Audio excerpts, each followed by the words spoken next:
it's a funny thing to say, but I sort of felt like I wasn't, I guess because I was, a shy teenager, not uncommon. I sort of felt like I couldn't articulate myself as much as I wanted to with words, sort of was held back, a bit withdrawn. And so this visual communication design was a way to, in my own way, kind of very clearly and articulately on my own terms communicate things.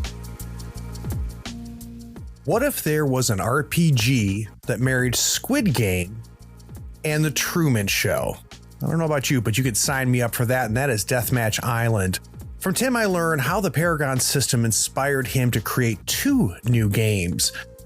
Here's a question for you. Can you make an RPG based on a Wes Anderson movie? Maybe yes, if you see it as another form of mythology. Listen to discover how he handles cooperative rivalries in his games. Now, I loved hearing about all the mechanics and bookkeeping he threw out of Deathmatch Island through play testing. And as of the publishing of this episode, Deathmatch Island is crowdfunding on BackerKit. The campaign ends on November 15th. I backed at the survival kit level, and you should check it out and see all the goodies that are coming my way. Oh, and make sure you stick around to the end because we talk about Blades in 68, and it's going to blow your mind. Okay, sit back, relax, and enjoy my time with Tim. This is Barney from Parable Games. When I'm not making terrifying role-playing games, I'm listening to Tabletop Talk. Howdy friends, Craig here. Today I'm talking with Tim Denee of Old Dog Games. He's the creator of Deathmatch Island, Odyssey Aquatica, and the best-selling detailed street maps for Blades in the Dark. He's also a renowned illustrator of 1,000 Years of Vampire, which recounts his play of the solo RPG, 1,000-Year-Old Vampire. And then something that has come up, where his name first came up is Through Bronze Murder, a famous tale of Dwarf Fortress. So, Tim, this is long overdue. We've talked about you a million times on this show. Welcome to the third floor. Oh, thank you, Craig. It's an honor. And I gotta be honest with you, Tim. It took me a while to connect the dots that you're all the same person, right? So sure. I'd be interviewing a creator and they're like, have you ever read the recount of 1,000-Year Vampire? I'm like, no, send me a link. And I read it and go, shit, that's really good. And then I go and hear about Bronze Murder. I'm like, wow, that's really cool. I've owned your freaking maps for I don't even know how long. Oh, wow. Yep. and then to start seeing Sean Nittner talking about Deathmatch Island, I'm like, Jesus, what a great use of the Agon engine. And then I figure out, oh, this is all the same person. So, yeah, story of my life. That's really funny.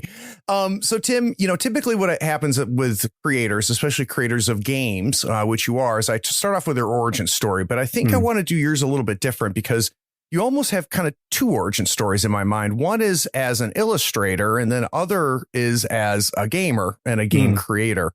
So I'm going to phrase it this way, and you help me out. At one point, you were drawing visual, practicing visual, whatever. I don't know if it was with crayons or what it was at this stage, but at some point, something said to you, I might be good at this, or I enjoy this and I want to keep doing it. Can we go back to when that happened? It's funny you asked that because I think the two are actually sort of contiguous in a way because Interesting. In my teens, all my creative energy went into, I don't know, role-playing and Warhammer and painting figurines and all that kind of thing. And I sort of stepped away from the hobby as I went to university, all these hobbies, and went to design school and got into that side of things. And that's where I discovered a passion for life drawing and illustration and that side of things. And so I almost feel like I swapped one creative outlet for another. And that was really only in my 30s that I sort of synthesized the two. So let's do it this way then, Tim. Let's go back to the first time you encountered gaming, right? So the first time you realized that RPGs existed. Can you remember that moment? Yes. I mean, I think I was about 15 when I first played, but the pump had sort of been primed. I mean, I really think when I was like 6 or 7, this is a strange one, but Robin Hood, Prince of Thieves came out in 1991. Oh, yeah. Kevin Costner. Yeah, great film. I hadn't really been exposed to sort of castles and fantasy before that, but I loved that film. I'm like 6 or 7, and my favorite song is Everything I Do It For You by Bryan Adams. My favorite action figure is a Morgan Freeman action figure, which is funny to look back on because he was in that film. So I was head over heels for that film. I like the romance as well. I'm not going to lie. It's a great. It's great. I think it was pretty critically. What's the opposite of lauded? It wasn't a hit. Yeah, no, and it doesn't hold up either, Tim. But that doesn't make it any less of a great film for you, right? Yes, exactly. Alan Rickman. It's got a great scene with a witch doing black magic, and he's awesome. Yeah, he's awesome. Yeah, you can't go wrong with Alan Rickman. So anyway, that kind of got me into that sort of thing, and there's sort of a straight line from there to Magic the Gathering. So this is the 90s, so it was like second edition, and then Warhammer 40,000 second edition. So I was kind of, adjacent to role playing, but it wasn't until I was about 15. It was actually a friend in high school called Charlotte, who's like the biggest Xena fan I ever met. Shout outs to Charlotte. She was from America, and her dad obviously was American, and they'd moved over, and her dad had offered to basically run a game of D&D for her friends, and so she roped some people together, and I was lucky enough to be one of those people, and we played AD&D, and it's a hell of an intro to the hobby because you had to learn Seiko, and I remember I rolled 18 strength. You rolled all your stats randomly, and I rolled 18, so I had to roll percentile strength. Whatever. I still don't remember how percentile strength worked, but and there's just tables. The whole book is tables, and it's but I loved it. It was love at first sight. It's one thing, at that age, to say, hey, I really enjoyed that. And then you keep playing and exploring games after that. But it's another thing as an adult to look back on that. So as an adult looking back on you being 15 years old and falling in love, do you have a sense of what it was, why it got its hooks into you? Yeah, I really think, when I look back at my time, it's the sort of earlier nerd hobbies, if you like Magic and Warhammer. Mm-hmm. Even when I was playing those games, what I was really looking for was the layer of fiction. So even when I played Magic, I liked, no one was doing this, but I liked to sort of tell the tale when I made my deck of like, okay, I'm this sort of wizard, and I've traveled to these planes and found these spells, and these lands represent my domains. And, Magic isn't really set up to have that kind of narrative layer, but I was looking for it. I really wanted it. Yeah. And like when I played Warhammer 40,000, I'd always want to know, like, what's the story of your army, and why are two armies having this battle, and what are the stakes, and what's the background? Mm-hmm. And again, most people, they just want to win. They don't care. They don't really care for that narrative layer. And so, I had been looking for this. I didn't know it, but I had been looking for this sort of this narrative layer. And role playing just, was squarely the bullseye of what I was looking for. So we've got the beginning. The first signpost is AD&D 3.5. Mm-hmm. You're 15 years old. Looking back at this journey, what was the next significant game, the next game that you came across that really had an impact on you? So I can't remember how long that campaign lasted, but we were absolute shitbirds. Like, we were teenagers, and it must have been very annoying for my friend's dad because he put all this time into it, and we would just ignore all the NPCs, and we got this wizard staff that if you snapped it, it would explode, and we're just always wanting to snap it to explode it because why wouldn't you? And I don't think we've completed one single dungeon. We would just get characters would die, would try again. We never planned. We ran into all the traps. It was a disaster. I still loved it. You were playing Dungeon Crawl Classics before the game was made. Exactly. Yeah, it's pretty old school though. We actually we did old school mapping. So he would have his map behind the screen, and he would say, "Okay, you're in this hallway, and it's 10 feet wide by 50 feet long," and one of our players on the grid paper would draw that out painstakingly. It's pretty fun. I've never done that before or since.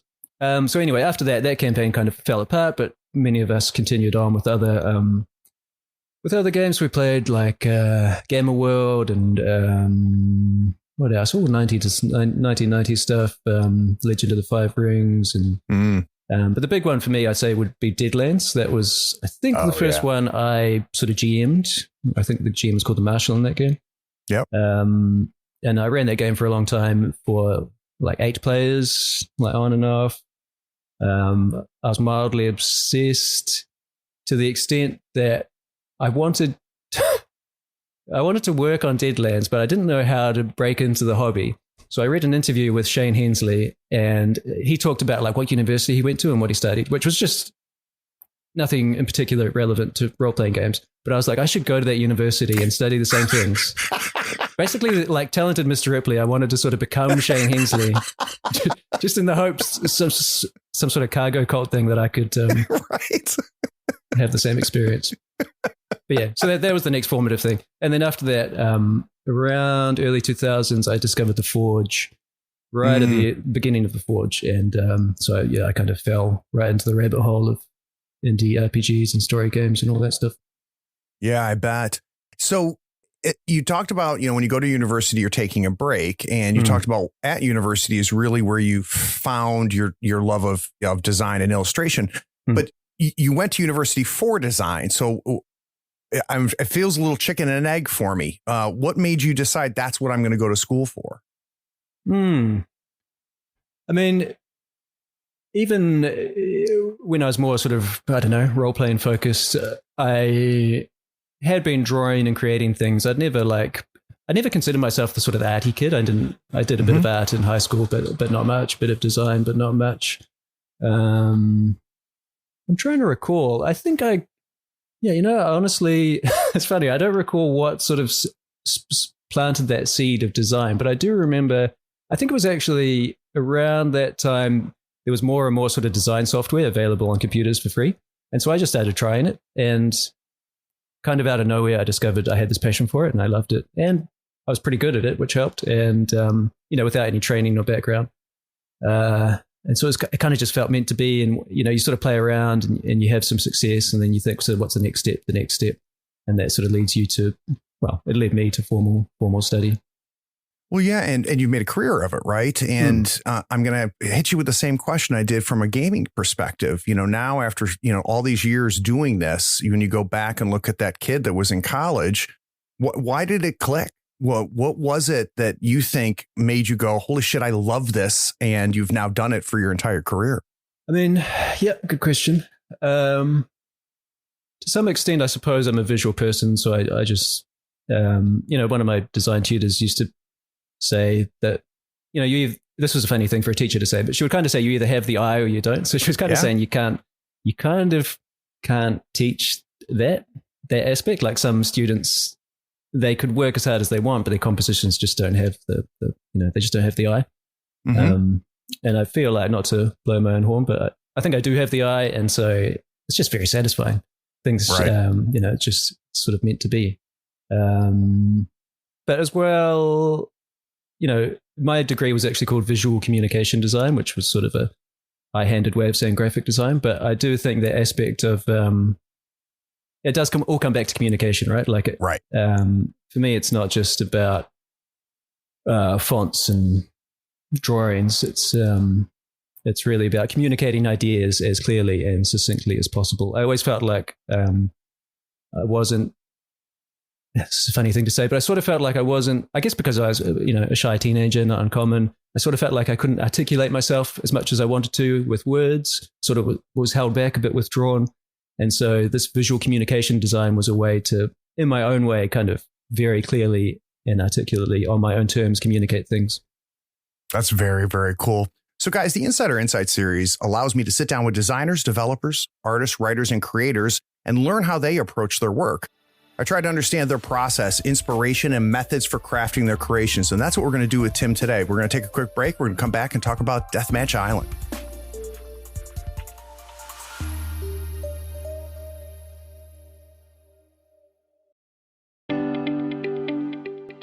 This is the part of many podcasts where someone comes on, interrupts the show, and explains that you should consider paying for the content that you're listening to right now for free.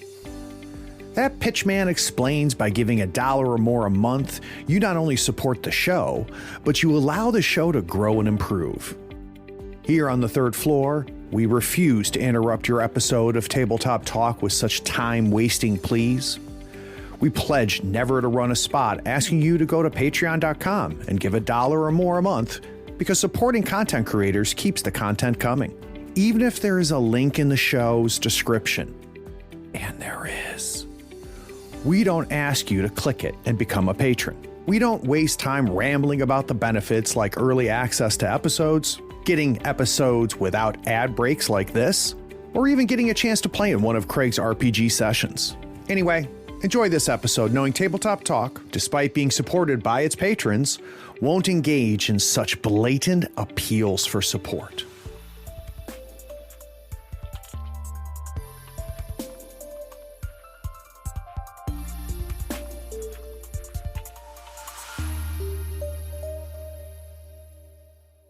So I'll never forget the tweet, right? I think it was Sean that put the tweet out, and I read it and I was like, how has this not been created like 10 years ago? Like, this is the most obvious use of the Agon and the Paragon system. So real quick, for those of you that are not familiar with Deathmatch Island, Deathmatch Island is a fast-paced game about a deadly game show on a mysterious island chain. The competitors don't know how they got there. They have been selected and recruited, forced to risk their lives in a deadly series of games for the vague promise of a big reward of the sole survivor, which of course echoes to the most recent TV show that got all the acclaim on Netflix, and of course now the name totally escapes me. What was the name of? Yes, thank you. Yes. But that even Squid Game was not a new premise, right? We'd seen that premise before. And I'd been working on this before Squid Game came out, so isn't that interesting? It's the perfect touchstone, but as you say, like this is just out there. Yeah, I mean this idea has been around there. So let's rewind a little bit. You have no concept of this. You have no concept of a game in this type of genre with that type of a touchstone. Looking back at it, when do you think that seed first got planted? Yeah, I sort of feel like, or at least for me, there's two ways to come at a game concept, and one is you sort of have the fictional idea, like the sort of game you want to play. That was Odyssey Aquatica, my other Paragon game. I'd always wanted to, this is a strange thing again to say, but I'd always wanted to make a Life Aquatic game or a Wes Anderson game. You really like that movie. I love it. I saw it at a formative time in my life. I'd even started working on a Forged in the Dark version, but I couldn't make it click. It didn't seem like there was enough to sort of do, but Paragon, so I'd had this idea for the kind of game I wanted, and Paragon seemed like a great fit, so I made that game, right? So I had the fictional idea first. The Deathmatch Island actually came out the other way, which was I encountered the mechanics, and the mechanics sparked an idea, and then the fiction kind of came after. I mean, you played Agon recently, oh, yeah. Right? What was your sort of takeaway of the system or the... So I went through Agon the same way I went through Blades. So the first time I encountered Blades, I fought the game the entire time, right? Sure. Stubborn and just like an idiot. And every time, like, I'm really struggling with this, I'd go back to the book, and John's like, stop being an idiot. I've told you how to handle this, right? And kind of the same thing happened with Agon. And it really because of what I learned about Blades, it delayed me running Agon, because I realized that I couldn't imagine running it in my head, which told me I hadn't figured it out yet. And I'd learned from Blades, like, you're going to have to do it the way John's kind of laid it out, right? This, like, it's pretty damn specific for a reason. Once I got my head around it, Tim, I put it in front of, we streamed it with four players that had never played it, a GM that had never run it. And it was so natural. Yeah, it just made so much sense. And it's, in the same way. And I always talk about this with John's designs. He's got this incredible, like, mechanical gear system that just everything just works together. And the consistency across it. So I was overtaken by it. I really enjoyed it. Now, I will tell you, until I heard of your game, until I heard of Deathmatch, I did not see Paragon have fitting somewhere else, right? So I didn't have a situation that obviously you did, where I saw the Paragon system and go, oh, there's be a ton of ways to do this. Like, I saw it as an Agon system, to be honest with you. Then I heard about your game and I was like, oh shit, of course, that's a great idea. So you have grabbed onto the Paragon system. Where's the jump? Where do you then find this theme to bring in with it? So I think there are two things. One thing that really stood out to me. So we had also had a similar experience where me and my regular group, we picked up Agon. One of my players was really into ancient Greek stuff. So he was enthused about it. He'd picked it up. The rest of us gave it a go, and we loved it. We played it for the better part of a year regularly. We finished all the Constellation. We ended up traveling to the cosmos. It's awesome. Damn. Yeah, great fun. But two things stood out to me mechanically. I think when you have so much fun with a game like that, you kind of ask yourself, or at least if you're a game designer, you ask yourself, like, what is making this so fun? What are the bits that are really speaking to me? And two things that directly inspired me. One was the sort of built-in 3-act structure, which I think, so like, if the game is built around these islands that come pre-written, which is a sort of genius touch. And they all start with an arrival, then they have a nebulous sort of middle with some trials, and they all end with a battle. So no matter what you do, because it's episodic, every session is going to have a beginning, a middle, and an end. And that works great. And it means you don't have to worry about it. You're going to have some dramatic structure. And then within that, there's further 3 act structures where every contest, you start with the lowest, you end with the highest. So you always start with the obstacle, then you have some middle stuff going on, and then you have a big climactic finish. I've seen the game described as just all climaxes, which I think is accurate. And then finally, of course, you have the 3 act structure proper, which is the battle, which is the end of each island. And that starts with, that has 3 contests linked together. So it also has a beginning, middle, and end. And what really stood out to me is that you could kind of chuck anything at that and you'll get a pretty good story because it's just these series of 3 act structures. And so that's, again, that's what inspired Odyssey Aquatica. I thought to myself, you could actually just tell a story about oceanographers on a submarine and it would be exciting because it's in this 3 act structure. Well, so let's pause there for just a second, Tim, because, Deathmatch Island, as soon as I heard the concept, if it melts completely with Paragon, I didn't need to have you on the show. I understood it, right? Sure. But I don't feel that with Aquatica, right? So I understand the touch tone, and you just said, it fits perfectly, and I understand those words, but I don't understand the sentence. So help me. Why does that work? So it's actually backwards in that I don't think Odyssey Aquatica is immediately itself a sort of gameable concept, if you like. But I think the strength of the Paragon system is that you can sort of throw anything at it, and you will have fun at the table because of these 3 act structures. So you could make a Paragon game about knitting. And it would be fun because everyone would be describing, someone drops some rows. I don't know much about knitting, and then, you could make a Queen's Gambit game about chess. And instead of actually playing chess, you could describe the drama of the chess. And I think the Paragon system would provide the narrative sort of framework to make that exciting. And so I had this game concept of a Life Aquatic game, which I knew would be a tough sell, but I know that the Paragon system can turn that into a compelling experience at the table. And so I sit down and I play Aquatica. Like, one of the things I found interesting about Agon, which of course is the only Paragon I've played, right? So I'm going to keep referring to it. It was a neat cooperative competition aspect to it that the balance between that and how it encourages that, which again fit with the Mythic Heroes thing for me. Is that still, would I still have that feeling playing Aquatica? Yeah, well, I'm glad you brought that up because that was actually the second, I was talking about what inspired Deathmatch Island, and that is exactly stood out to me as something really interesting as well. And that's what I wanted to key in on for Deathmatch Island. That was the mechanical thing that I thought, I've never had this exact experience playing a different game, and I want to explore it more. I want to amp it up. I want to have a whole game that's just about this sort of friendly competition. So we can get back to that. But in terms of Odyssey Aquatica,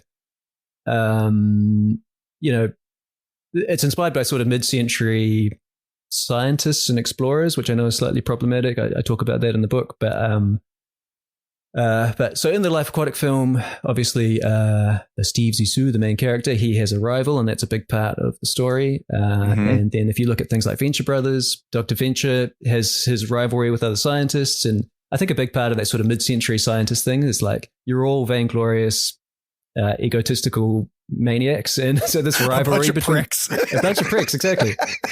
So not unlike Greek heroes, and so that aspect of like you're all on the scientific mission and you want to succeed together, but you also want to be the one who gets the most acclaim, the most recognition. And Odyssey Aquatica also builds on that by building out a rival system. So you have instead of having gods who are working against you, there's another even more famous scientist out there who's working against you. Oh, that's interesting. That's interesting. And at the end of it with Aquatica, what is my major third act, right? So we have the climax at the island. How does that fit into, and maybe it's a way for me to get a sense of what the troubles are that they come across, right? So what are the dangers that they face as they do this? Can you kind of give me a little bit of an example? Yeah. Well, so to sort of cop out on my knitting parallel, for Odyssey Aquatica, I did lean slightly more into the sort of mid-century adventure science, as I call it.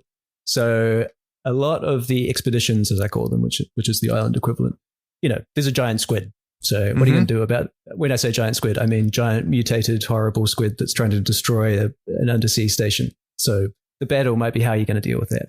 Another one has an army of, again, mutant, like radioactive spider crabs, which are these giant creepy crabs. So there is an element of sort of, kind of a Johnny Quest element to Johnny it. Quest element, exactly. Yeah. Yeah. I mean, there are expeditions that don't have that aspect. I think the first one, the Blue Pearl Reef, the big sort of climax of that is that, so you're here to document this natural wonder that has never been documented before, but your rivals are all there, the whole team's rivals, and they're also trying to document it. And so the big climax is who sort of gets the best footage and who gets back to the film festivals and releases and gets the acclaim, essentially. Oh, that's cool. So you have this movie. You finally find a system that's going to allow you to build a game that has that look and feel that you're going for, right?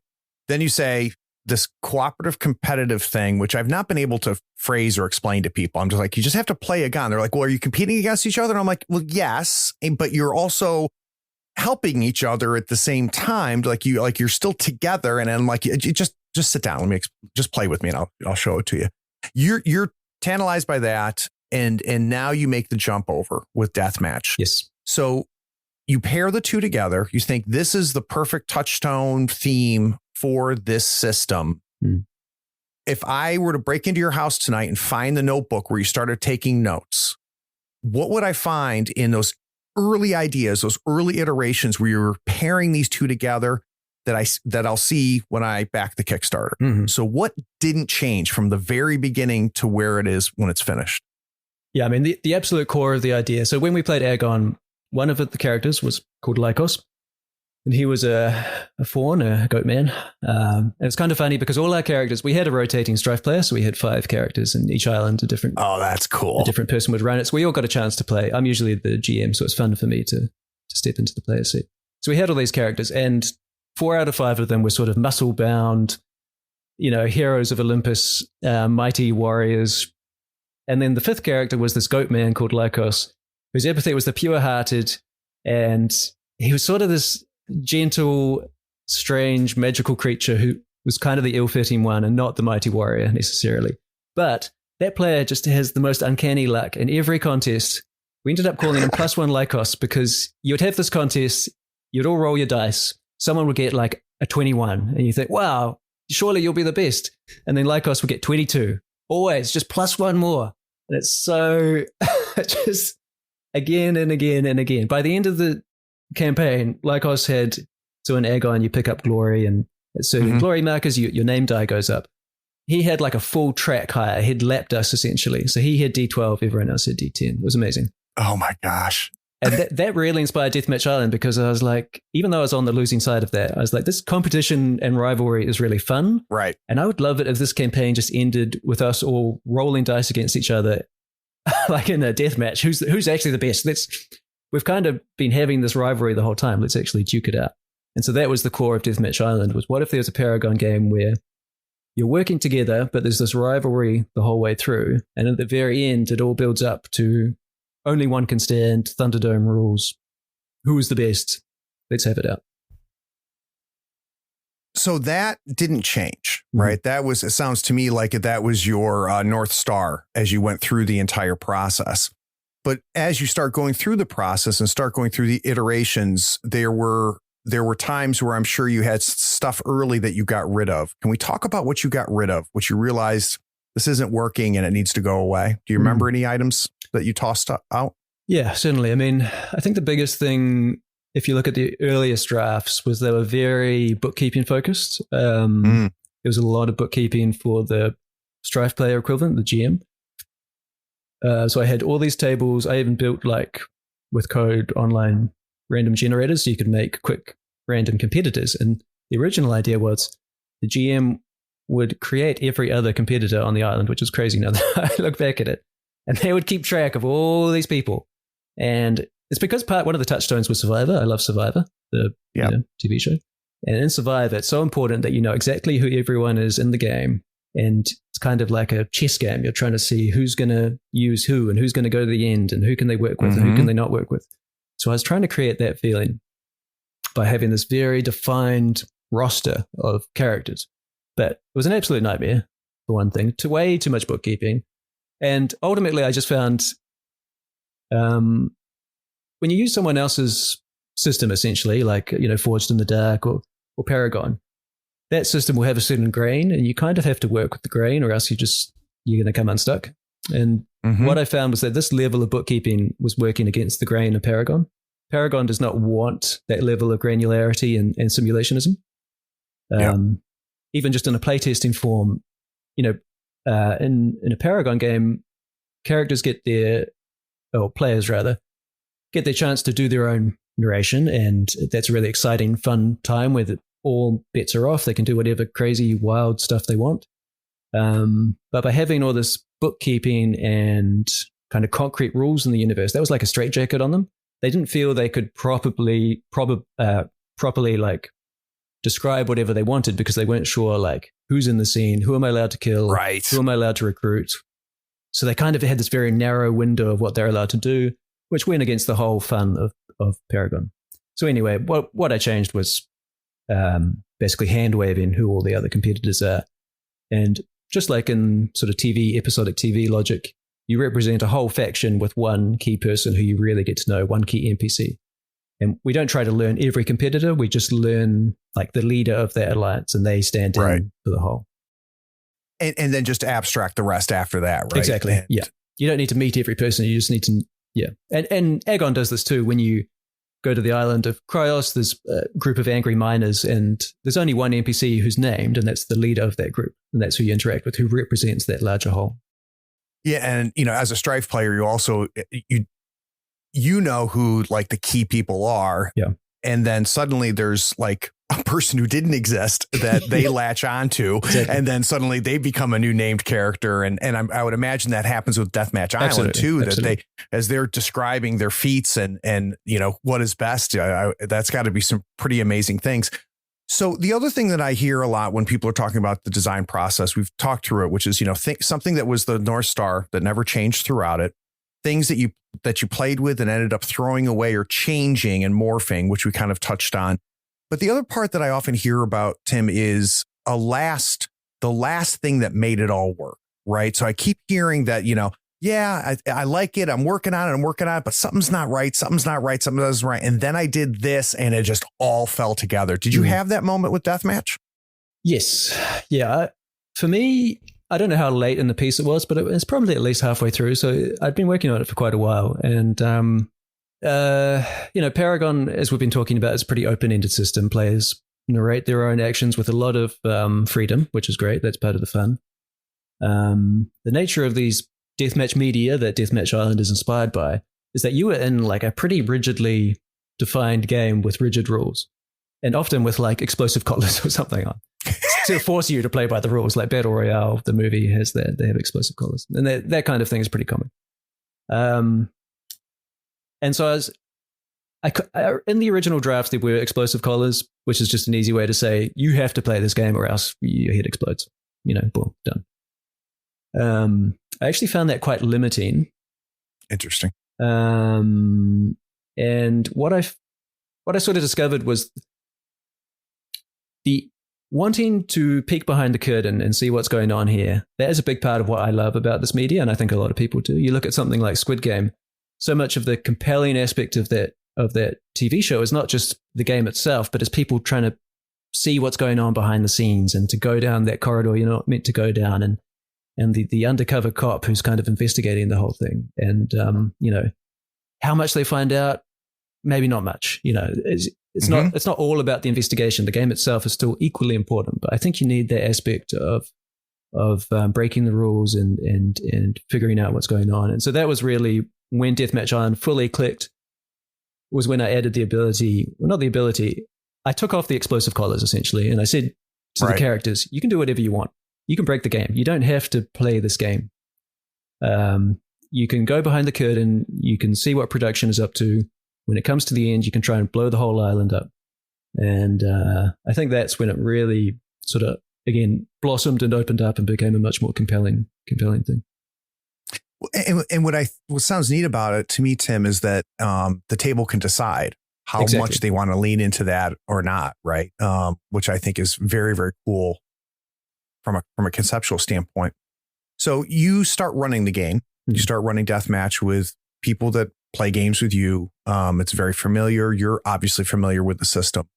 And that's important playtesting. And I understand that. What I find more interesting, though, is when you're not at the table. I always find it interesting to hear when you find out or you have made this happen, saying, I'm just going to hand you this shit and I want you to read it and play it and then tell me what you think. When that first happened, was there anything that came back that surprised you? Anything that you discovered that maybe you being present at the table was not in the game and needed to be in the game? Or was there anything that changed after you let go of it and then had it come back to you? I think to some extent, and not mechanically. Mechanically, I was pretty, I mean, there were tweaks here and there, but mechanically I was pretty happy with how it ran when other people started playtesting. I think the biggest thing was, I think when you work on a game like this and you're passionate about the touchstones, you have all this sort of genre knowledge that you can just spew forth as GM and bring to the table. And so you don't necessarily need that guidance. But for some other people running it, you know, they were asking basically for guidance around like how might production show itself? What kind of creepy things might happen, and more kind of basically more content that they could throw in that would be genre appropriate. And yeah, so a lot more of that came into the game after playtesting. But I mean, I think the biggest win was just that standoff procedure at the end where the players choose to break the game or play to win. I mean, yeah, that's always a winner, and that came through in playtesting. So that was when I knew that was worth carrying on with. Yeah, and I think what's cool about that is, you know, from the very beginning, right, that we're going to have a winner to this. And it's just like, you know, playing 10 candles, you know, you set the stakes at the beginning, like when you're all going to die and there's nothing you can do, but you're all going to be dead. And this is, you do the same thing here, right? Which is there's going to be a winner. And I think that there can be an instinct to be against that from an RPG perspective, but I'm like, no, I mean, if that doesn't sound good to you, then don't play the game. Right. But if I know from the beginning, that's what's going to happen, I think that's good. So when we're recording this, Tim, the Kickstarter is not out yet, but we're planning on releasing it during the Kickstarter. And that's obviously going to be the way that people are going to scroll down right now, and they'll have a link to the Kickstarter. And, you know, you and I have talked about when the timing on that. Is there anything that you're excited about from a Kickstarter perspective? So is there things beyond what we've had access to so far that when people go to the Kickstarter that they're excited about that you can talk about? It's still early days right now to talk about sort of stretch goals and whatnot. But I mean, I think, you know, if you like the materials you've seen so far, that's not just the greatest hits. Like, I think the rest of it speaks to that kind of quality just as much. So I'm excited for people to see the full product. Some of the casts. So the way Deathmatch Island works is you have the 3 islands. They're big enough that you'll never experience the whole island on each playthrough. So you visit the same islands each time, but you're always seeing different things. And on each playthrough, you choose a cast, which is like, who are the NPCs who are going to be here? It's cool. Yeah. And so, you know, in some of the streaming I've done so far and some of the player reports, those have mainly been focused on the first 2 casts, but some of the sort of, if you like, more advanced casts, they get pretty wacky and wild. And so I'm pretty excited to see people sort of dig into that. Because obviously you can go pretty extra with this stuff. So I bet you can. I bet you can. So guys, we're going to take a quick break. When we get back from this break, we're going to talk about some of the things that I mentioned earlier, which is some of the crazy other ways I've come across Tim without realizing this was all the same person. We're going to talk about 1,000 years of vampire and bronze murder. We'll be right back.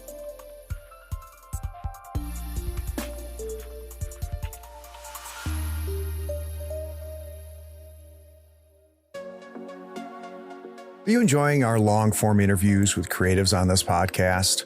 Maybe you're craving deeper discussions about our guests or some of the RPG plays on our Twitch and YouTube channel. Well, I've got an opportunity for you. You see, Third Floor Wars now has a Patreon-only Discord server. You can join a vibrant community of like-minded enthusiasts diving deep into every episode of our RPG plays and podcast. Connect with fans, engage in spirited discussions, and unlock the behind-the-scenes insights.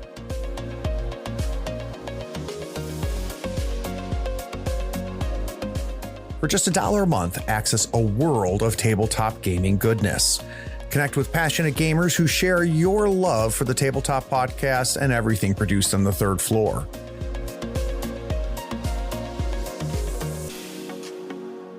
As a Patreon supporter, you also enjoy ad-free episodes of this podcast.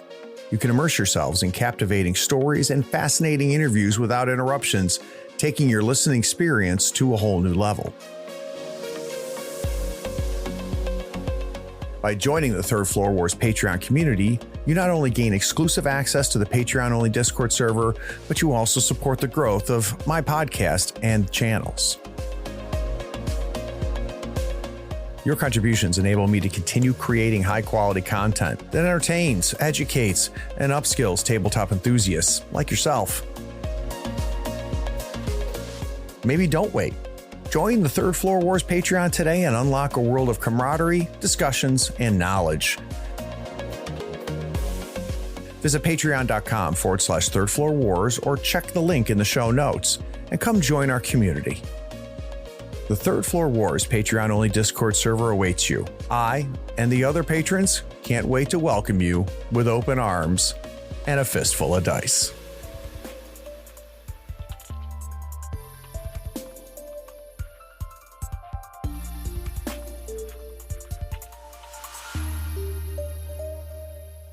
So Tim, there's something you and I have in common as we play games. And just in the conversations we had so far, I think you have as much, if not more, joy in playing games as I do. What's different about us is that I just play the games. There's something inside of you that says, not only am I going to play these games, but I'm going to then add a level of creativity and recount these games in really some pretty stunning manner. And from a timing perspective, where should we start? Should we start with Bronze Murder or with Vampire? What was first? Bronze Murder was definitely first. That's like 2010, okay. So that's going back a while. So the first thing is I have not played this game. And it's become a little bit essential oils for me because everybody, like, I'm a little tired of everybody telling me how great this freaking game is. And, it's just like, I get it. It's a great game. And I got to tell you, Tim, I bought the game. I booted it up. It lasted about 2 minutes with me. And I'm like, yeah, this is not it. So let's start there, which is, what did I miss? Right. What did I not get that everybody else gets? Because I'm the outlier. I don't know if you are. I mean, maybe you're the outlier now that it has the fancy Steam version, but that was 90% of people's experience of Dwarf Fortress for the entire time it's been out, the last however long, 15, 18 years, something like that. It's the craziest story. Yeah.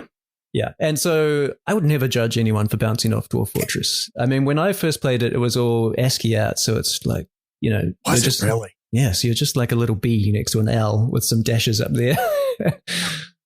Part of the appeal was that once you get used to it, you feel like you're, in the Matrix, when people look at all the code and they can see what it is, you feel like that. Someone else will look at your screen and they think you're looking at the Matrix, but you're playing Dwarf Fortress. And you're experiencing a rich inner life of drama. Well, and it sounds like, Tim, I bounced off like the 4K version. Yes. You were playing the VHS version of it, which is amazing. So let's go to there. So you bring this game up for the first time, and it's ASCII characters, and this isn't 1978 that you're doing this in. What happened? What made you go, oh, okay, wait, no, I'm going to give you a little bit more of my time, and then obviously turn into a huge time sink? Like, what caught you at the very beginning? It's just that depth of simulation and the fact, I mean, I think, as we say, the story of Dwarf Fortress has been going on for a long time, and the sort of the passion and the dedication that the creators have put into it, like the level of detail, even though that obviously they've been rewarded now, which is fabulous. It doesn't make any commercial sense from the beginning, and that was just so compelling. It really does. I think it's in the Museum of Modern Art in their collection of, Is it really? Yeah, it's in the MoMA collection, I'm pretty sure, and you can go there and see it. And that makes total sense to me because it is almost more of an artwork than a game. I mean, you could drill into every dwarf and find out their whole life story, their emotions, what they're wearing, one might have a sore finger or a skin problem or whatever. And that's every dwarf in your fortress. And if you're willing to sort of dig through all that like an archaeologist, the stories and the procedural drama that's in there is just amazing. And it does have that sense of discovery, like you are discovering this amazing story that no one else knows about, that's happening in this little terminal on your screen. And what happens to you is you need to tell this story. So when did that happen? At what point during play did you realize I'm going to do something with this? So yeah, it was during Bronze Murder. It was after the events as described in that playthrough, which is basically I had been so Dwarf Fortress is quite hard to learn, and it's part of the fun of the game. It doesn't have any goals, so you set your own goals. So something I've been trying to learn was something that's called a pump stack, where you pump water up from below with these things called screw pumps, I think they were. And it's quite technically tricky, and I was trying to do it across like 80 levels, and I wanted to pump water from the bottom so I could make a moat and some other waterworks up the top. And when I got to the bottom, I uncovered this, I'm just recapping the story now, but I uncovered this forgotten beast that made its way all the way up my stupid pump stack, and it destroyed most of my fort, and only survived because I got two dwarves to wall themselves into the storeroom. So they built like a brick wall, so the monster couldn't get them, killed the rest of the fort. They were then stuck in there, but because they were in the stockpile, they could survive for a long time because they had food and water. And eventually a human merchant caravan arrived. The beast attacked it. It had guards. The guards killed the beast, and then my dwarves could break down the wall and start rebuilding this fortress. And to me, this was just, I can only compare it to like if you go hiking or something, you go somewhere hardly anyone has been, and you discover this amazing site, and you want to share it with people. I just couldn't not share it. And I felt none of my friends, I couldn't just tell people, because sort of like role playing, especially, I don't know if this is true anymore with streaming, but it used to be the number one rule of role playing is nobody wants to hear about your character. Nobody wants to hear about your campaign. So that was kind of instilled in me, was no one wants to hear about your stupid game. Please tell me about your cleric. Exactly. But I really wanted to tell people about this game. So I knew if I wanted to do that, it had to be compelling. And so I was like, okay, well, let's take some time on this. This deserves to have some artwork and some illustration. And I really want people to know the story. So I'm really going to try and tell it in a way that people will suffer through it. And it's very difficult for the game to be mentioned without Bronze Murder being part of the conversation. I mean, the two have been tied together, very, very, very close to each other. When you started doing it, though, and started putting it out there, nobody was reading it, right? And then, like, do you remember when everybody started to get it? When everybody started going, like, holy shit, you need to go read this. You need to go through this. I mean, honestly, with Bronze Murder, I didn't expect, I mean, I actually created that to share with my friends, none of whom liked Dwarf Fortress or understood it or wanted to play it, much like yourself, which was fair enough. So I actually made it for people I know in real life, because I was like, dude, check this out. It was kind of the vibe. And then I just shared it on like a forum I'm on to share with some online friends. Again, just sharing it with, I don't know, a dozen people on a Team Fortress 2 forum or something back in 2010. And honestly, it was like wildfire. Someone shared it to Reddit, and within that week, it got like 1 million views. It was at the top of the front page. Oh my Reddit. God. Yeah, it got on all those other sites that used to exist, like what were those sites, like Dig and Upvote and whatever else they used to be. Oh God, I don't even remember the graveyard. The graveyard. Exactly. So anyway, it was pretty much like, it was a true overnight viral sensation. Which was That's great. incredible. That's incredible.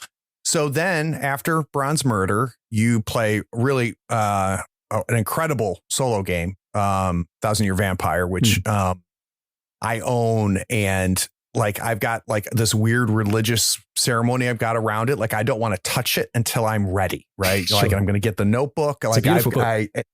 And it is. And I've talked about that game so much that like, it's going to be a special thing for me. Right. It's not something I'm going to flip through, but you grab it and you start working through it. And obviously you found the game compelling, but did you know that you were going to have to tell this story right as you were going through it? Or was it when it was over? Like, when did you realize I'm not done with this story? I need to share this story. It was actually the opposite. So with Bronze Murder, the story happened and I was like, I have to share this. But with 1,000-Year-Old Vampire, it was quite different, because I, like a lot of people, had been very skeptical of solo role-playing. This, it hasn't been that big a deal for that long, a few years perhaps. I guess people say since COVID, but I don't know. Iron Sworn and stuff. But I had always been skeptical because so much of the fun of the hobby for me is, hanging out with friends and the social aspect. And so the idea of just doing it by myself didn't seem that compelling, which is stupid when you think about it, because I play video games by myself. I read books I do lots of things by myself. Not everything has to be with your friends. It's really funny. I've never thought about it that way. There's no reason this should be any different. Even as a GM, like I prep campaigns by myself. I do role-playing stuff by myself. But I had the skepticism, and I sort of, in a weird kind of way, found it hard to justify the time it would take to play a solo role-playing game. That's interesting. And so then I was like, well, what if I give this a go? Because it'd become a bigger and bigger thing. More and more people were talking about solo role-playing. I was like, I should give this a go. This seems interesting. But to sort of justify to myself the time spent, I was like, I'm going to turn this into a bit of an art project, and I'm going to document whatever I make just for my own, just to sort of turn it into a bit of a creative exercise. And so I did that. And, I was just surprised that it resonated with people. And I was so pleasantly surprised by how good the game was and how compelling that experience was. So what started as just like a little art project, that story did really overtake me and became something I felt compelled to share. And I was, just an amazing experience. And what's interesting to me about it when I read it, I'm very, sequential art is something I'm very familiar with. I'm a huge comic book reader, right? And this is, in many ways, it read to me as a vertical comic. As I'm going through it, it's paneled, right? And there's a timing that happens between the panels, which is what I've always loved about sequential art. And I'm just a stupid fan of your art style, but and then on top of that, you were playing through and working with the game to create a very compelling story. But this is super interesting to me. You're like, all right, in order for me to justify what I'm going to do, I need this to be part of a project. So the project is what opened the door to start playing the game. Was there a time when it just all kind of melded together and it was at any point did you say, okay, I'm going to put the project away, I'm just going to play the game out, or the times where you're just like, I'm tired of the game, but I've got this project going, so I'm going to keep going? Or did they just go like tandem with each other the whole way? Does that make sense? Yeah, that does make sense. And they were, perfectly in sync, really, because from the first prompt, like, what's so genius about that game is it's not just a series of prompts. The memory system, it sort of weaves in an emotional element that I really wasn't expecting. And from the start, like you create your little group of NPCs to begin with. So I had my father and a love interest and like an old woman in a cave or something like that. And, whenever you create NPCs, I kind of had ideas about how these stories would go. But one of the first, I think, 2 or 3 prompts I got was that like 100 years passes or something. And by the rules of the game, like those people are mortal, they're all dead now. And so it's kind of like wham. Like I had all these ideas about these stories I would tell with these people and these relationships I would have. But now I'm a vampire, 100 years have gone by, they're all dead. Yeah. And that really put me in that mindset of the whole point of the game, which is what it's like to sort of be immortal and to have mortals around you who you care about just disappear on the wind. And over time, you care less and less about them because they're not going to last long. And so there's a lot of melancholy in that game, which I love. I went into it just thinking I was going to create a cool story about a rad vampire. Instead, I made a sad story about a sad vampire. Yeah, it is. And again, I haven't played it yet, but I've talked about the game enough that I have a sense of it. And boy, Tim, I hear that all the time, which is people walk away saying, I have played, Vampire the Masquerade. I've played, Highlander themed campaigns and stuff, but I didn't understand immortality until I ran this game. Yeah, and his ability, to make that happen in the game, to make you give a shit about 4 NPCs that you just created on page 1. Yeah. Yeah. It's just, that's really, really cool. Yeah. That's really, really cool. But go ahead. I was just going to answer your question a bit more, which was whether, creating the art versus playing the game. For me, like part of my creative process is often what inspires me to create something is not to use the skills, but it's like, I wish there was this in the world. And then you think, oh, I could just do that. And so then you do it and you get to have the thing that you just imagined, which is very compelling. And so in this case, the two are so in tandem because you have this experience in the game and it's like, oh, I want to see that. So I want to make the art. It's not because I'm lashed to this project and I have to make the art. maps because I want to see what that looks like. And the only person who can do that is me. So, okay, I'll do it. And then on the flip side, because I had this project, I wanted to keep playing the game, but I also wanted to keep on top of the art. So often finishing the art was like, that. The reward was I get to play a bit more of the game. And so it became this virtual cycle where it's like, oh, if I finish the panels tonight, tomorrow I can play 2 more prompts. And then I'd have to make myself stop because I don't want to pile up too much artwork for myself to create. You just kept placing little bits of cheese in front of yourself as you go through. That's great. So now I have to harken back. Was that what happened with Duskfall? Is that where the beginnings of those maps came from? Where you felt compelled, like I need to map this place out? Like where did, and I'm totally taking a right turn on you, and I apologize, but. Absolutely. I mean, to be honest, the genesis of that project was John released some playtest material around Flame Without Shadow, his Blue Coat supplement. And that included a detailed map of Coleridge, one of the districts. Mm-hmm. And I think just the idea of zooming into Dosfall, for whatever reason, super compelling. I love that map. But I was like, well, John's done a great thing. And once again, I was like, I wanted to see one of these for I wish John would do one for Crow's Foot. And then I was like, well, I could do that. So I just did it. And people loved it. This is Google Plus days. People loved it on Google Plus. So I was like, I should just do the whole city. And this was for my home game. So I did.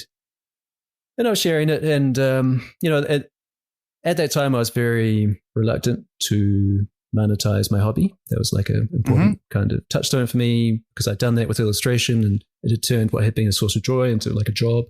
So I was very hesitant to do that with role playing. But John actually contacted me in a very supportive way. I was like, hey, these are great. If you want to sell them, we could work out a royalty deal because Voices in the Dark covers the rules, but the Dosfall IP, you have to license off John, which is fair enough. So we worked out, that was very generous of him. We worked out a deal and I could kind of break my own monetization rule because I'd already made these for my home game. So I wasn't doing extra work. You still kept your virginity. Exactly. That's great. Yeah. And so I released them and people that resonated with people. So that's been great. And again, Tim, I've talked about this, but like, I'll never forget when I bought them and I kept zooming in and I'm like, holy shit, like it's all here. Yeah, it just keeps going. Yeah. And, and it's funny when I play Blades, and I hope you take this right, I don't use them, but I love them. Right. So like, I don't map out Blades. Right. And I don't say you're in this building and then they're in that building and stuff. We stay very theater in the mind with it. But I'm so inspired by it, right? Exactly. And it gives me, it's really neat how I use your maps in a way that I've never used maps before in RPGs, which is that cool. Was some of my initial hesitation was, Blades is sort of meant to be played in this theater of the mind style, and it can be quite improvisational. So you don't want to. It's not the kind of game where you put down a map and you're like, putting down a tactical grid or anything. But I think maps. Yeah, they can be inspirational in their way, absolutely. Yeah. And being able to grab a landmark or a place name. What I love is seeing reports online of people discussing the maps, and some little thing I named became like a major feature of their campaign, and just, that kind of stuff. Just happened at the season 2 finale of our Blades game. Oh, wow. They were at the wharf on the docks. And just a couple labels that you'd put on those maps as I was starting to kind of build out potential situations. I'm like, I'm going to use this and I'm going to use that. And it turned into something. And, that's the beauty of it, and it's funny how you can just label something and it becomes a prompt and turns into something completely different. So speaking of Blades, we're going to take a quick break and we're going to talk about something I've saved for last because I'm stupid excited about it. We're going to talk about Blades we're going to talk about Blades in 68. We'll be right back. I have no idea what this is, but the title alone, I've got so many ideas. I can't wait to find out. Great. That'll be fun then. Yeah. So Tim has been very patient with me as far as scheduling this. We've had a couple bumps, all driven by me because I'm an idiot. And he's been just so gracious about allowing me to reschedule it. And of course, because I'm a terrible person and a terrible host, like 3 minutes before we come live, I say, oh, here's the call sheet, by the way, to let you know what we're talking about. And, and one of the things that I always ask people before they come on is like, I know what I want to talk about, but what do you want to talk about? So I get back from Tim. I want to talk about Blades in 68. And I'm like, I have no idea what this is. And I cannot wait to talk about it because just the name makes me want to talk about it. So let's start by talking about what the hell it is.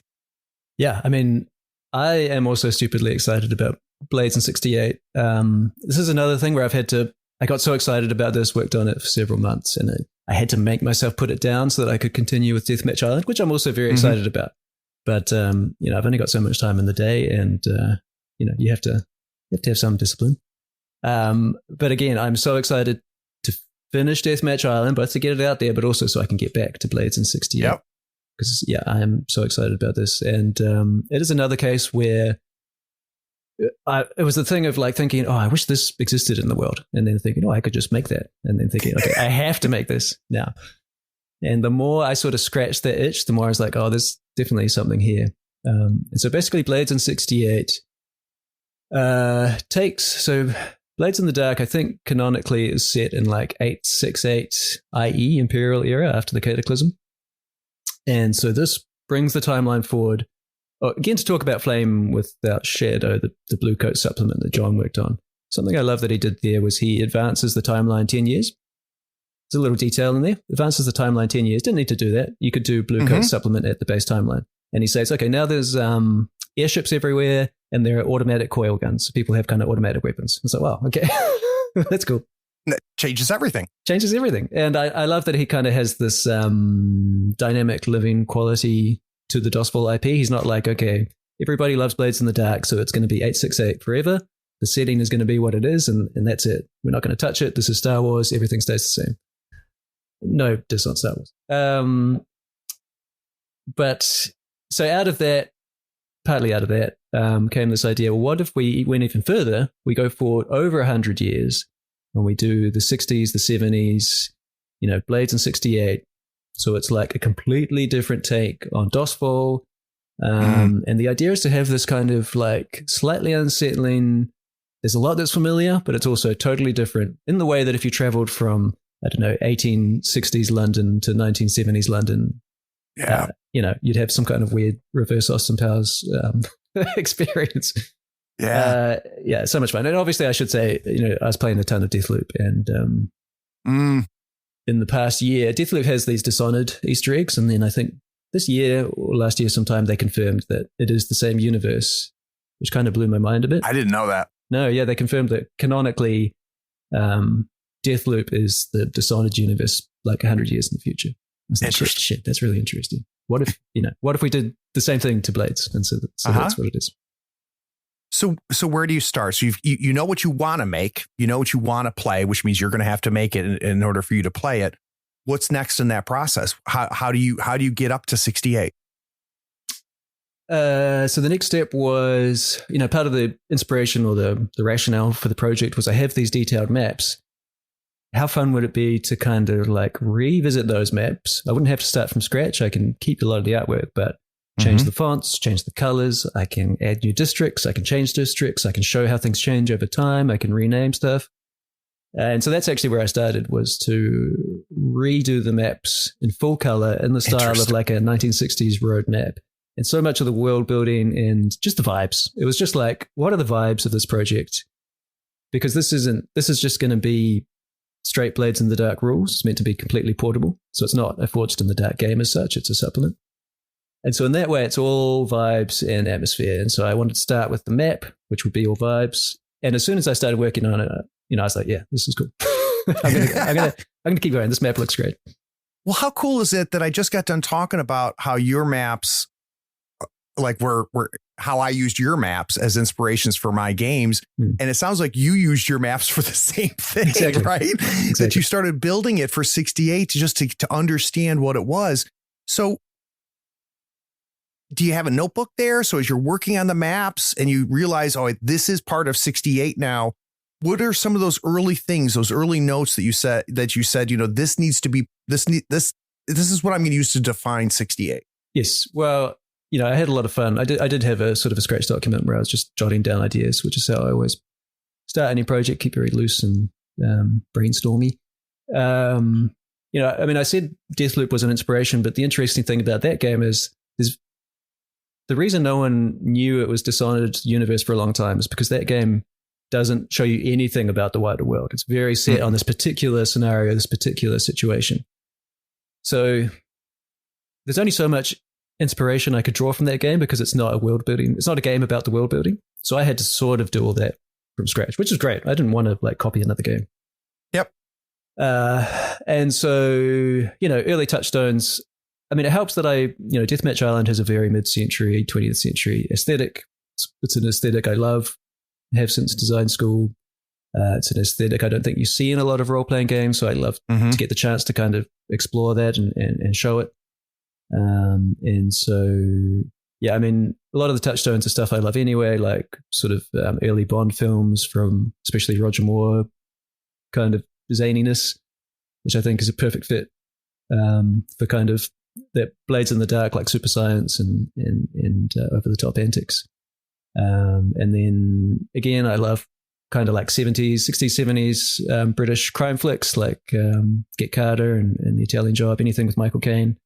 So that was a huge influence and felt like perfectly at home with what is Blades in the Dark 100 years on. It's got to be like a Michael Caine film, grimy London in the 60s or 70s. And then I guess the third sort of pillar is I also love 60s and 70s sort of retro sci-fi, especially dystopic futures like Soylent Green, Logan's Run, right? Planet of the Apes. And so, the aspect of Blades in the Dark is such a supernatural setting and it's very gothic. So what would that supernatural stuff look like 100 years on? And to me, that's it's less gothic, ghostly stuff and more weird retro sci-fi, paranormal kind of things. And you say, it's portable, right? So it's not a situation where you're creating a Forged in the Dark game. This is still Blades in the Dark as you're playing. When you started playing the game and with other people, obviously, was there something that surprised you that made it not Blades anymore, even though it was Blades? Like how much does this change things in play? Yeah, I mean, I think the interesting thing about the Blades in the Dark system, even if you don't change it that much, if you change the flavor of it, it does feel like a different game. I think that's why Forged in the Dark has been such a successful framework. Yeah. You look at something like Scum and Villainy, I think that very elegantly just tweaks a couple of things, but the core system is pretty similar to Blades, which I think is a strength. And when I first read Scum and Villainy, I was like, oh, doesn't seem that different. But then you play it, and it feels like Star Wars. It feels like Cowboy Bebop. It feels like a totally different thing. And so obviously this game doesn't tweak anything. But because the flavor is so different, the equipment list is different, the abilities are different, the crew sheets are different, it really does feel like a different game. But because the rules are so similar, you get that thing, to quote George Lucas, it kind of feels like it rhymes a bit and sort of weirdly familiar, but sort of strangely different, which is exactly, that's exactly what I was going for. So what condition is it in now and where is it headed? Yeah, so it is, I would say, 80% done. I've got the map. I've got all the playbooks, which again, they sort of all riff on the original playbooks, but are different again. So only one of them has the same title, which is The Hound. But I've kind of decided that 100 years on, the idea of the Hound is completely different. But the other playbooks are all quite different. I added a playbook in, so I sort of rethought. I always liked the Hull playbook. Mm-hmm. I never actually got it to the table, but for this, I was like, let's make this a core playbook that you can play from the start. And so it kind of becomes a Clockwork Orange type thing where, cool. It makes sense to me that the state would use the Hull process as like a criminal procedure. So that you take a criminal, you use their soul to power a Hull that you can use for law enforcement, like RoboCop. And then the body is left as a holo, which is like a compliant sort of zombie figure, just like Clockwork Orange. Dude, that's really cool. yeah, it's fun. I really want to play one of those. And so when you play this Hull character, you're a criminal soul powering the sort of robot body. And part of that playbook is rediscovering your memories. You start with no memories of who you were, but those kind of come back to you like RoboCop. And it's kind of, what do you do with that? Do you try to reconnect with your former life, etc.? So anyway, sorry, a bit off topic. So all the playbooks are done. Crew sheets are mostly done.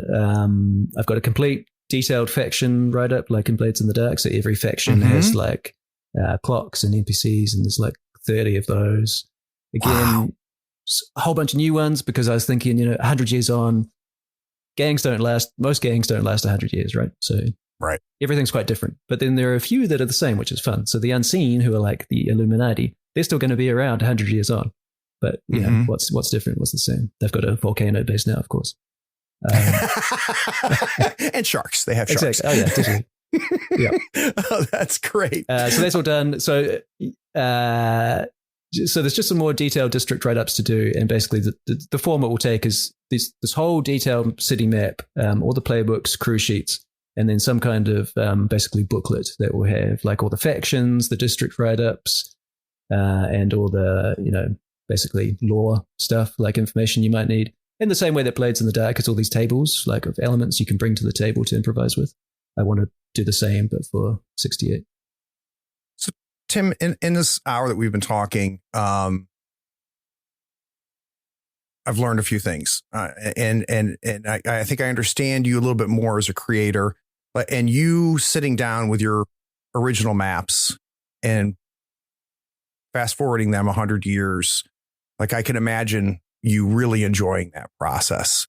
But then you just got done telling me all of this other stuff that you've been doing for Blade 68. Like, do you enjoy the writing? Do you enjoy all the other parts that go into making something like 68 or making Deathmatch? Oh, absolutely. I mean, you know, before I ever touched design or illustration, I was really into, I guess, writing. I wrote a lot of stupid fan fiction and stuff for myself. I mean, the writing, I love writing. My mum's a writer. I think I was a writer before I was an illustrator or designer. So that is a part I love as well. And yeah, I mean, I love game design. Again, before I properly got into illustration and design, I was like a Forge cult member. I love the Forge. But around 2001. You weren't alone. I was like 17, 18. I was spending so much time on there. Wow. I released like 10 games in a year. Ron Edwards would do this thing. I think he called it beef injection or something strange, but he would take a game each month, and really it was very generous of his time, but he would spend the time to really critique it and ask questions in a sort of Socratic way. And a couple of my games got that treatment. And that's cool. So I do have that background, and I love that stuff. I love the game design, and the writing. And so, you know, part of the reason I can't help myself with these kind of projects is just having the chance to synthesize and bring together all these different things that I enjoy doing. So illustration, design, writing, game design. The chance to do all that in one project is just so satisfying. And well, it sounds like you're scratching a lot of itches, right? Exactly. In through that process. And the different steps and phases that you go through with something like Deathmatch Island with 68. Is it hard to do the last 100-yard dash? Is it hard for you to finish? Oh, yeah. I mean, yeah, it's the old 80-20 rule that last 20% takes 80% of the effort. And yeah, usually it's like the least fun. There's no excitement about fixing typos and readjusting your layout because you had to add a new page because of playtest changes, and now I have to like fiddle every page of the book. Yeah, nobody enjoys the joy in your voice. I may be doing some of that right now, but yeah, no, that part is tough. But I mean, there are two things that get me through. One is I'm pretty strict about working on one thing at a time, and so good for you. I don't always stick to that, but I try to. The appeal of working on Blades in 68 is motivation to finish the fiddly little details at the end of Deathmatch Island. And the second thing I'd say is that, kind of like John, I guess, I worked in creative agencies over my career as a graphic designer. And so you just learn, you are forced to have a certain like creative discipline, like it's just part of the job. And sometimes you may not feel inspired, but you just got to sit down and do the damn thing. And so I do have that muscle.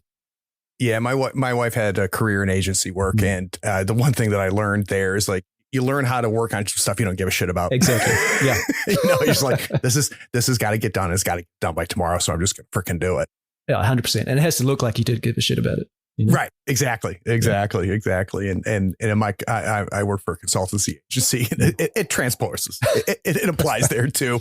Yeah. So this last segment, Tim, is something that's become very popular on the show, and it's when I kind of ask you to stop talking about what you make and start talking about what you consume, because it's been very interesting to learn what are other people creating that you're like, holy shit, like put it in my veins. Mm-hmm. So recently, has there been anything that you have read, played, watched that kind of took over a little bit and became a bit of obsession? In the same way we were talking about, Dwarf Forge and stuff like that. Has that happened to you recently?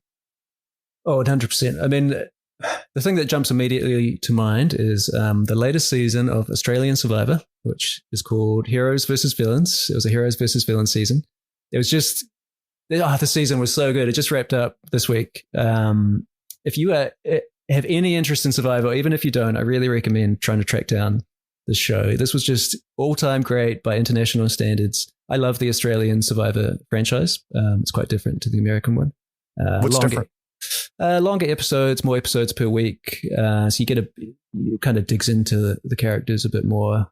Also, because it's a much younger franchise, this is like season 8 or something compared to, I think Australia's up to, the US is up to like 43 or something like that, 42. So because it's younger, there aren't as many twists and turns and complications. It's a much sort of simpler version of the game, which is quite refreshing. And so you get that kind of a bit more purity of gameplay, if you like, for a Survivor fan.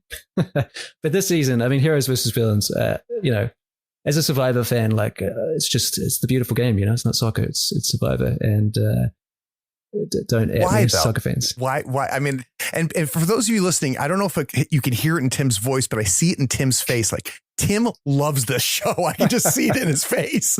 But I don't know if I understand why yet.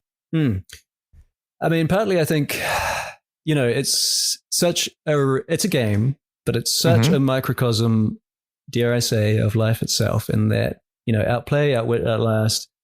You have only one person. It's kind of, this is a major touchstone for Deathmatch Island, but just the premise that only one person can win. But to win, you're going to need an alliance. You're going to have to work with others. And so there's this funny, amazing tension where you are working with people and you need absolute trust and loyalty. You need genuine social connection, but you know that you're going to have to turn on each other because only one person can win. And so that tension of trying to build genuine social bonds with, underneath that, everyone knows the knives will come out, is such an interesting thing to me. And just the skills necessary to win the game, there's a challenge component. So people who are physically strong have an advantage. There's the social element I talked about, such a big part of the game. You need a strong social game. And then finally, there's the strategic part where it is a bit like chess. There are alliances, there are backstabbing, there's votes. And, people who can work through all the permutations of this person will vote this way and we'll split the vote and we'll do this and that. The speed with which some people think is just breathtaking. And then you have players who combine all three of those skill sets, and they're amazing because it's like, wow, you're an all-rounder. You're incredible. And then there are people who only have one skill, but they have that skill so strongly that they can just dominate the game. And not to spoil anything, but that's why this season of Heroes versus Villains was so amazing. There's this character called George, who is an absolute Australian just character. Like, he's very, it's hard to describe, but he is absolutely Australian and very interesting and not, one of a kind of personality. And he is physically not intimidating. He's got no challenge game. Socially, he's a bit odd. So I wouldn't say he has a strong social game, but strategically, he's just a mastermind. Like, if this was medieval times, he would be the evil vizier or something. And to see that play out over the season, him just running circles around everyone else. He even calls himself King George as a nickname. So for me, when I roleplay, I often draw on Survivor characters. Is like, if I need an NPC on the fly, it's like, what would this person from Survivor do? So, one thing that's often talked about, because Survivor was genre defined, right? There's kind of like reality TV before and after Survivor. And, there's all constant discussion about, how much of this is really them, how much of them is them playing a character, and then how much of this is just producer created, right? And I imagine that all of that is on a spectrum. That and I don't think I would be surprised if there's a definitive answer to that, because you can go macro or micro for it. But here's a little role playing game for you. I arranged to have you hired. You now are working on the next season of Australia Survivor, and now you see where all those knobs are. If they're at 2 or if they're at 8, what's your best guess? How much of this do you think is really people being themselves, actually going through and spontaneously coming up with this stuff and really competing, and how much of this is created either manipulated on site, like I need you to be a little bit more of this character, or how much of it is also created in the editing room too. Do you have a sense of like if you had to pick? Well, firstly, I love that question because I love the reality TV conspiracy theorism. That's such a big part of Deathmatch Island. I love that like people watch these shows and you never really know like what's production up to. Right. Is this person really doing well, or is it? I mean, that was really the core idea of Deathmatch Island was instead of glory, you get followers, and the more followers you get, the better you'll do in the game. Great. Because production's like, oh, this person's great TV. They need to get further. They need to do better. We can't have them drop out. Oh my God, now. That's great. Yeah. So I love that stuff. I mean, for me, like I love The Bachelor as well. And The Bachelor, I would say, is like an 8. I reckon there's a ton of production interference there. I'm actually a Survivor truther, and I think Survivor's like a 2. I don't think they muck with Survivor too much. I mean, I know with Australian Survivor, they have what's called Frankenbites. So you could tell that they have chopped up someone's audio to make the sentence they want. So obviously there is a lot of like interference. There's a lot of them creating narratives. But listen, I'm a super fan, so I listen to the exit interviews and all the press outside the game.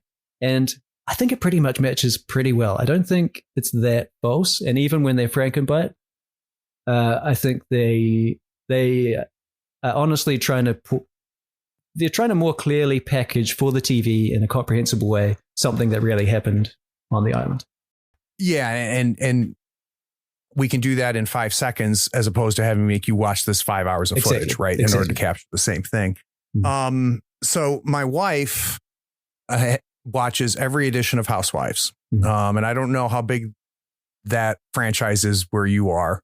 Do you guys have Housewives? Yep, we had Real Housewives of Auckland.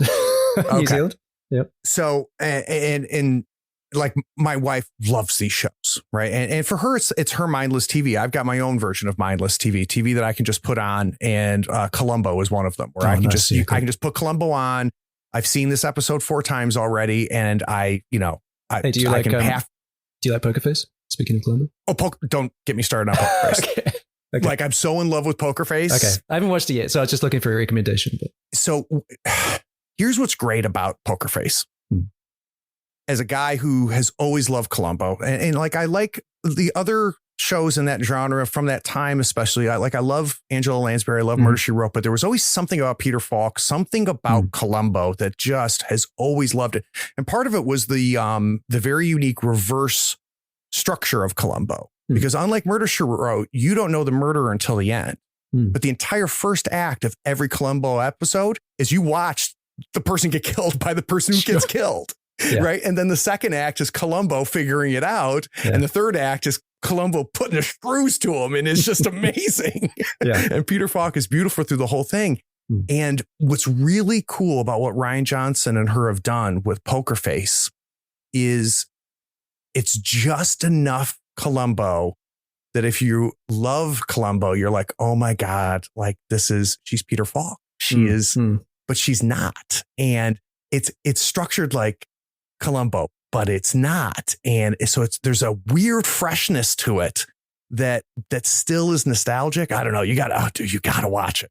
Kind of that difference between a homage and a pastiche, right? Like, yeah, something that builds on it versus something that is just sort of a cheap imitation.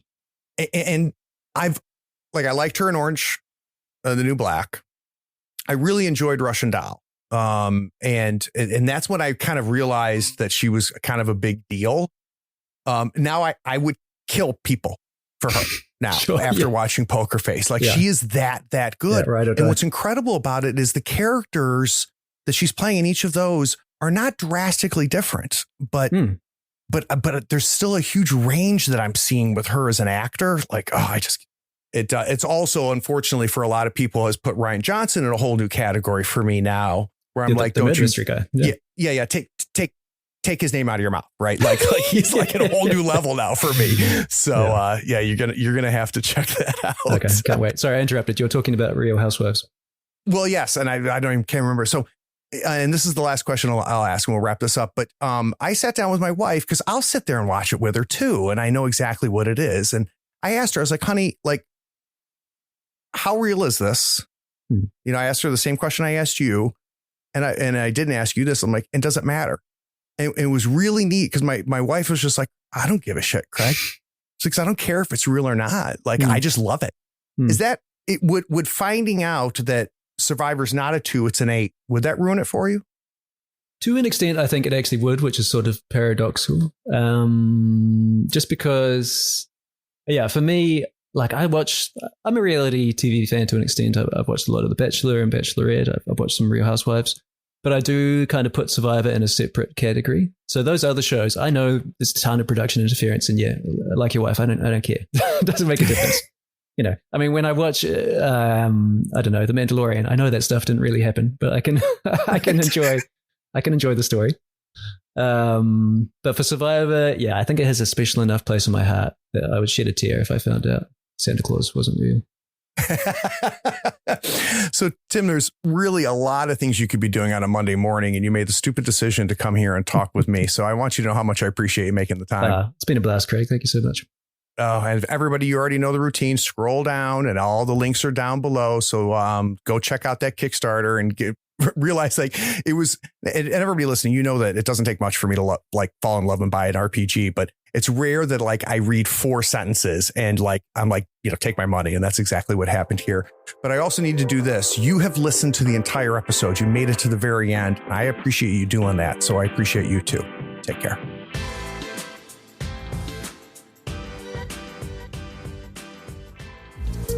We hope you enjoyed this episode. Subscribe to Tabletop Talk and share it with your friends. Check out our content on YouTube and Twitch. Follow us on Twitter and Facebook and stay updated on everything coming from Third Floor. All the links are in the show notes.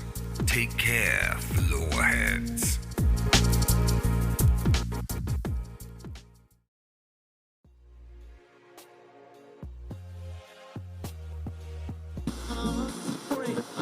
That was outstanding, my friend. Good. Literally exactly what I want from the show. Fantastic. Great. And you're okay? Yeah, that's great. Yeah. All right. What I'll do is I will give a little brief blurb, which will cover kind of the overview. And I think I'll just dive right into when you first started getting the ideas. And if this, just so you know, if this bleeds into us talking about Aquatica and stuff, then we can bleed it all together, right? So I don't need these segments to be the way I've listed. So let's just see how the conversation goes. Mm-hmm. No problem. All right, I'll bring us back. Oh, you're gonna be super excited. Great. Yeah, I'm not actually sure when the Kickstarter will run, but I'll check with Sean this week. And, yeah, if I can get a week notice, right? That'd be great. And then what I can do is push it up in the queue. It gives me time to edit. And then what I have found is, assuming it's going to be more than a 2-week Kickstarter, I usually like to release during the doldrums, right? So you guys will have your big funding at the beginning, and then you kind of have that U in the middle. That's when I like to release, so you can realize how little impact being on my podcast is. Guaranteed great. One backer. That's me. That's about all I can promise you. All right.